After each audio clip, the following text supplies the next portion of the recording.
नमस्कार स्टूडेंट्स। आज हम लोग क्लास 10th का चौथा चैप्टर कार्बन एवं उसके यौगिक का अध्ययन करेंगे। कार्बन एवं उसके यौगिक। कार्बन एक अधातु है, इसका प्रतीक सी है। सर्वतोमुखी तत्व। कार्बन भूपर्पटी में खनिज के रूप में 0.02% तथा वायुमंडल में कार्बन डाइऑक्साइड के रूप में 0.03% उपस्थित है। सभी सजीवों, पौधों और जंतुओं का शरीर कार्बन यौगिकों का बना होता है।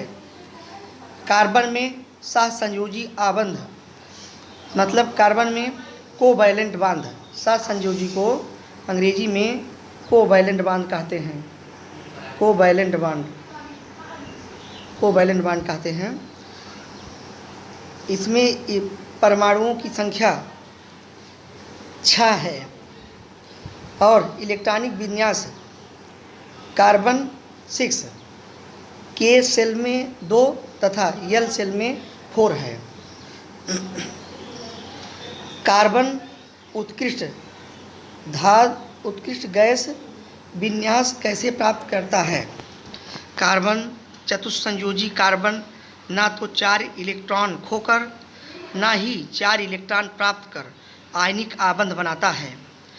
4 अतिरिक्त इलेक्ट्रॉनों को धारण करना कार्बन के लिए अत्यंत कठिन है। कार्बन द्वारा 4 इलेक्ट्रॉन खोने के लिए अत्यधिक ऊर्जा की आवश्यकता होगी। इसीलिए कार्बन अपने अन्य परमाणु अथवा अन्य तत्वों के परमाणुओं के इलेक्ट्रॉनों के साथ साझेदारी कर आबंध बनाता है। एक ही प्रकार एवं या विभिन्न प्रकार के परमाणुओं के इलेक्ट्रॉनों की साझेदारी से बने आबंध को सहसंयोजी आबंध कहते हैं। स्टूडेंट्स, जब किसी बॉन्ड में एक ही प्रकार के परमाणुओं के इलेक्ट्रॉनों की साझेदारी होती है तो इसे कोवैलेंट बॉन्ड या सहसंयोजी आबंध कहते हैं। कार्बन के अतिरिक्त के परमाणु हाइड्रोजन, ऑक्सीजन, नाइट्रोजन और क्लोरीन भी इलेक्ट्रॉनों की साझेदारी से आबंध बनाता है। स्टूडेंट्स, कोवैलेंट बॉन्ड बनाने का एक और कंडीशन होती है, दोनों के बीच इलेक्ट्रॉन निगेटिविटी 0 होना चाहिए, तभी जो है कोवैलेंट बॉन्ड ज़्यादा स्ट्रांग होगा।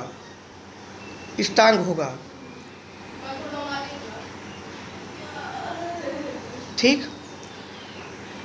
और जैसे हाइड्रोजन हो गया, ऑक्सीजन हो गया, नाइट्रोजन और H2O, ये सब कोवैलेंट बॉन्ड बनाते हैं।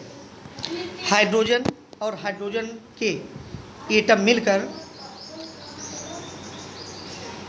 हाइड्रोजन मॉलिक्यूल, हाइड्रोजन अणु का निर्माण करते हैं, जिसमें दोनों एटम के इलेक्ट्रॉन एक दूसरे से शेयर करते हैं। और ये जगह देखिए, ये जगह जो है, और हाइड्रोजन परमाणुओं के बीच बॉन्ड बनता है। इसी तरह ऑक्सीजन के 2 परमाणु के इलेक्ट्रॉन आपस में शेयर करते हैं और इस जगह पे देखिए, और ऑक्सीजन मॉलिक्यूल बनता है। दोस्तों, ऑक्सीजन अणु को अंग्रेजी में O2 या ऑक्सीजन मॉलिक्यूल कहते हैं, जिसे में डबल बॉन्ड होता है OO। इसे O डबल बॉन्ड O या ऑक्सीजन डबल बॉन्ड ऑक्सीजन से प्रदर्शित करते हैं। नाइट्रोजन भी बहुत ही कॉमन या बहुत ही अच्छा उदाहरण है कोवैलेंट बॉन्ड का, जिसमें हाइड्रोजन इसमें नाइट्रोजन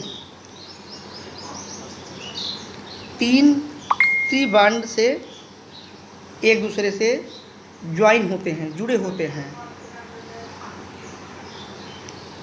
और इस तरह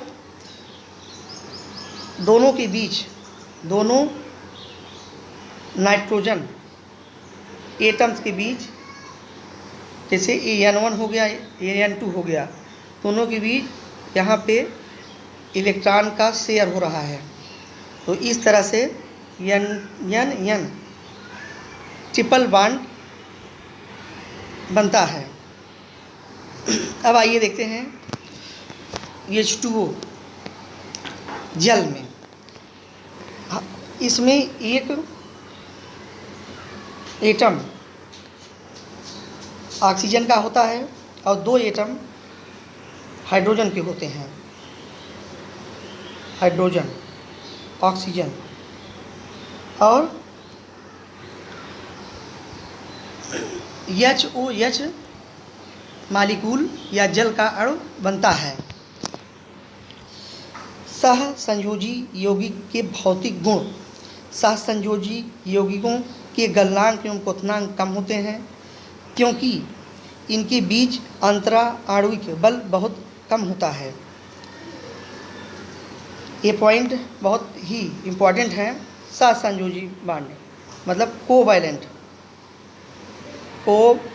बॉन्ड जो होते हैं, कोवैलेंट बॉन्ड, इनके बीच गलनांक और क्वथनांक बहुत कम होते हैं और इनके बीच अंतरा आणविक बल बहुत कम होता है। पहली कंडीशन। दूसरी, सहसंयोजी यौगिक विद्युत के कुचालक होते हैं और क्योंकि इलेक्ट्रॉनों के बीच और कोई आवेशित कण नहीं होते हैं। कार्बन की सर्वतोमुखी प्रकृति। श्रृंखलन कार्बन परमाणुओं के बीच सहसंयोजी आबंध बनाकर लंबी श्रृंखला, शाखित श्रृंखला और वलय श्रृंखला वाले भागों का निर्माण करता है। कार्बन के परमाणु एक दूसरे से एकल, द्वि या त्रि आबंध द्वारा जुड़े हो सकते हैं। इसका मतलब एक बार फिर से समझते हैं। कार्बन परमाणुओं के बीच या कार्बन एटम्स के बीच सहसंयोजी बॉन्ड या कोवैलेंट बॉन्ड एक सीरीज जो है, लॉन्ग सीरीज या चेन, इसके बाद शाखित, इसके बाद श्रृंखला एवं वलय संरचना वाले भागों का निर्माण करता है। मतलब ये जो मतलब ये कभी कभी सी इस तरह से जुड़ सकते हैं, कभी इस तरह से जुड़ सकते हैं, फिर कभी इस तरह से भी जुड़ सकते हैं। जैसे बेंजीन हो गया, ये वलय के रूप में हो गया। और कार्बन बॉन्ड C भी हो सकता है, C डबल बॉन्ड C हो सकता है, C ट्रिपल बॉन्ड C। इस तीनों तरह से एक दूसरे से जुड़ सकते हैं। चतुसंयोजकता। कार्बन परमाणु की संयोजकता 4 है। स्टूडेंट्स, संयोजकता की अंग्रेजी वैलेंसी होती है, वैलेंसी, और कार्बन की वैलेंसी 4 होती है, जिसके कारण कार्बन 4 अन्य कार्बन परमाणु एक संयोजी परमाणु हाइड्रोजन या Cl या क्लोरीन, ऑक्सीजन, नाइट्रोजन और सल्फर के साथ आबंध बना सकता है। मित्रों, इसका मतलब ये है कि कार्बन की संयोजकता 4 है, तो ये जो है हाइड्रोजन की 4 एटम से, क्लोरीन की 4 एटम से, इस तरह से, इस तरह से, इस तरह से बॉन्ड बना सकता है। नाइट्रोजन और सल्फर के साथ भी बॉन्ड बना सकता है। संतृप्त और असंतृप्त यौगिक। मित्रों, संतृप्त संतृप्त की अंग्रेजी होती है सेचुरेटेड, सेचुरेटेड, सेचुरेटेड। असंतृप्त की अंग्रेजी होती है अनसेचुरेटेड, अनसेचुरेटेड। ठीक, देखिए संतृप्त कार्बन परमाणुओं के बीच एकल बंध, एकल आबंध, उदाहरण जैसे एल्केन हो गया, समान सूत्र CnH2n+2। असंतृप्त कार्बन परमाणुओं के बीच द्विबंध त्रिबंध C++C त्रिबंध C++C। स्टूडेंट्स यहाँ पे एक बात ज़रूर ध्यान दीजिएगा, एल्केन जो है हाइड्रोकार्बन दो तरह के होते हैं, संतृप्त और असंतृप्त। संतृप्त का मतलब जब कार्बन सभी अपने सभी जिससे यह रिएक्शन कर रहा है या जो भी इससे जुड़े हुए हैं उनसे ये सिंगल बॉन्ड से जुड़ा हुआ है, जैसे क्लोरीन क्लोरीन क्लोरीन हो गया, 4 क्लोरीन, या हाइड्रोजन हो गया इसकी जगह पे। ठीक, तो ये जो है अगर CH4 एग्जाम्पल CH4 हो गया, CCl4 हो गया, यहाँ पे संतृप्त या सेचुरेटेड हाइड्रोकार्बन का एग्जाम्पल हुआ। और इसको अगर CnH2n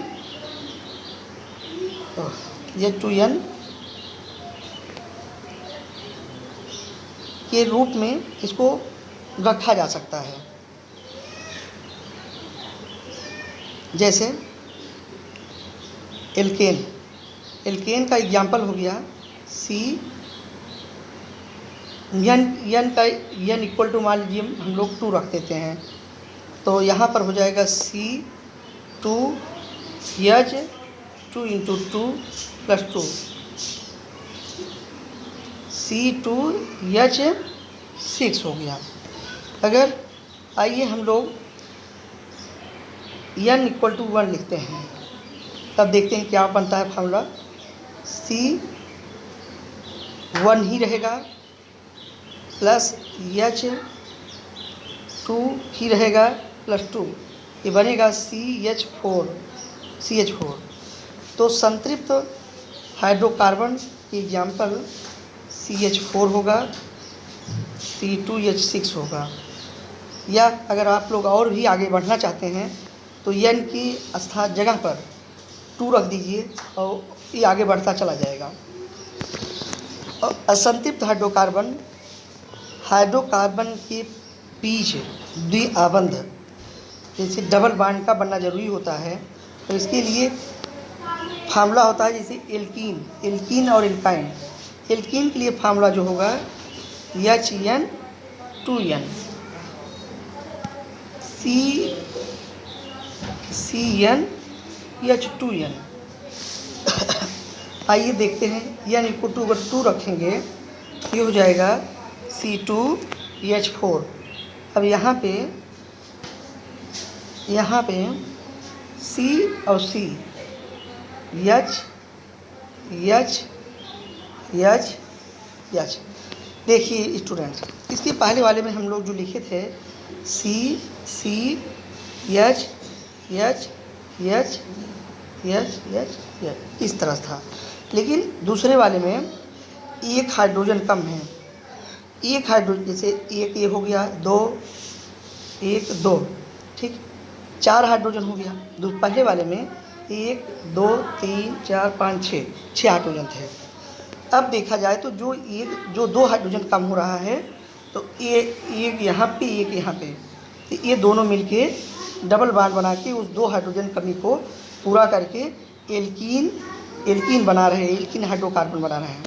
इसी तरह एल्काइन में देखते हैं, एल्काइन में n इक्वल टू, यदि हम लोग n इक्वल टू 1 रख देते हैं तो होगा नहीं, n इक्वल टू 2 रखेंगे तो इसका जो फार्मूला बन रहा है ये देखिए CnH2n-2, तो C इक्वल टू 2 हो, n इक्वल टू 2 हो गया।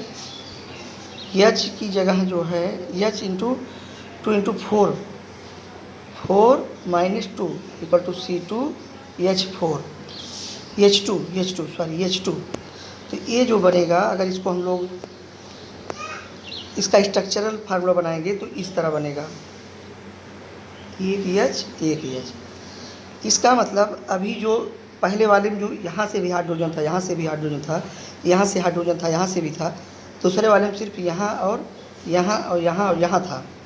लेकिन इसमें आप लोग देखिए हाइड्रोजन सिर्फ दो ही हाइड्रोजन लगे हुए हैं, और जो इस जगह पे जो हाइड्रोजन होना चाहिए था उसकी जगह पे ये 1 2 3 4 ये जो है बैलेंस कर रहा है एक दूसरे से जुड़ के। तो आज के लिए इतना ही मिलते हैं नेक्स्ट क्लास में। तब तक के लिए नमस्कार।